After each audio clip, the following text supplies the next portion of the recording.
Le morning trading avec Aziz Zejli. Ce matin, vous nous parliez de l'euro-dollar. Vous nous disiez qu'il n'y avait pas grand-chose à faire dessus. Je vous disais sur quoi est-ce qu'on peut aller du coup, parce que c'est vrai que les indices et l'euro-dollar, il ne se passe pas grand-chose. Oui, on va le voir sur les indices, Lucie, effectivement, parce que le premier actif dont je vais vous parler ce matin, c'est le CAC futur. Et je vous en parle parce qu'on a encore ouvert ce matin en hausse de quasiment 1%, à l'image de la séance d'hier. Et vous voyez bien qu'hier, on a ouvert à 1% avant de retomber et de clôturer proche de l'équilibre.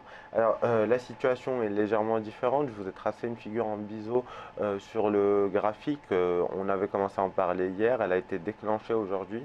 Ça voudrait dire qu'on pourrait avoir une respiration haussière du marché action sur le CAC néanmoins en direction des 4660 points. Ça offre pas beaucoup de potentiel, on voit déjà plus de 4006 sur le CAC futur ce matin et on pourrait aller donc chercher 60 points plus haut, comme je vous disais, pas beaucoup de volatilité, pas beaucoup de volume, les investisseurs sortent un peu, on rentre dans la période de trêve des confiseurs, donc on va peut-être jouer des scénarios en intraday, voire en scalping, pour ceux qui veulent absolument traiter, mais on le voit bien, hein, on a des bougies de plus en plus petites, la volatilité qui se tasse et donc des volumes qui ne cessent de baisser. On va donc tranquillement essayer de faire grappiller quelques points comme sur ce signal de ce matin. Alors sur les indices américains, le S&P 500 notamment, on a eu une hausse hier, on a un peu plus de volume peut-être là sur ce marché. Alors on a une hausse, Lucie, mais une hausse qui ne donne pas encore de signal sur le S&P.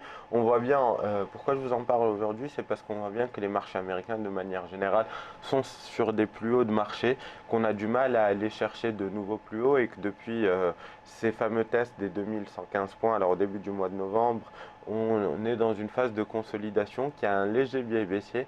On a vu qu'on était revenu tester il y a quelques jours maintenant, c'était la semaine dernière, le niveau des 2000 points, 1994, un niveau très important, puisqu'il faut absolument rester au-dessus de ce niveau-là si on veut garder la perspective d'un marché qui puisse progresser.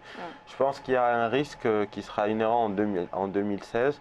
Je pense effectivement qu'on pourrait assister à une correction sur les indices américains, puisqu'on rentre dans cette phase, on le voit bien depuis plusieurs mois, on n'arrive pas à aller plus haut. On a un sentiment de marché qui était haussier, les investisseurs n'étaient pas forcément couverts en put par rapport à un éventuel décrochage du marché. On voit bien que normalement le dollar devrait continuer à peser sur les marges des entreprises américaines et que pour toutes ces raisons, on pourrait avoir un marché américain qui corrige légèrement. Alors le premier signal qu'il faudra observer sur le S&P par exemple, ce sera la rupture des 1994 points.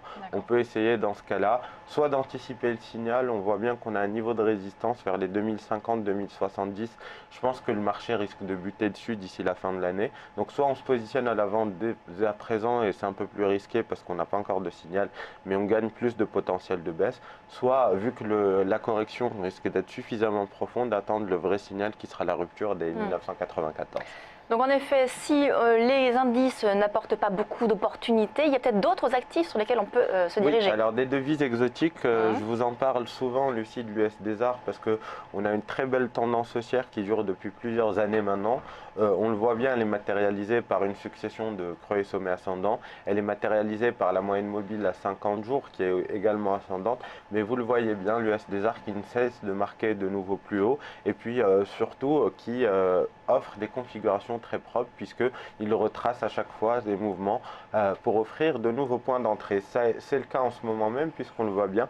Après avoir marqué un nouveau plus haut historique vers les 16,05, on a une légère correction qui nous a ramené vers les 14,80. Donc là, c'est un bon point d'entrée du coup là, oui, où on est. C'est un bon point d'entrée. On voit bien que c'est un niveau qui a contenu la correction, qui peut relancer la dynamique haussière.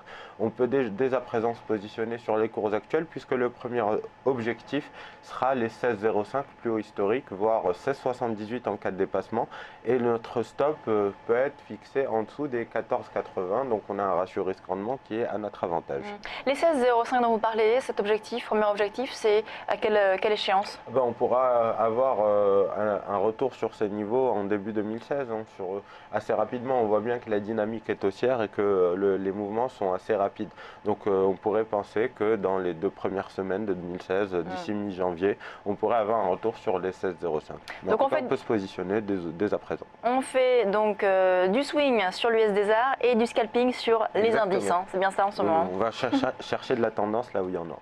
Merci Aziz. On marque une très courte pause. On se retrouve tout de suite sur Direct Marché.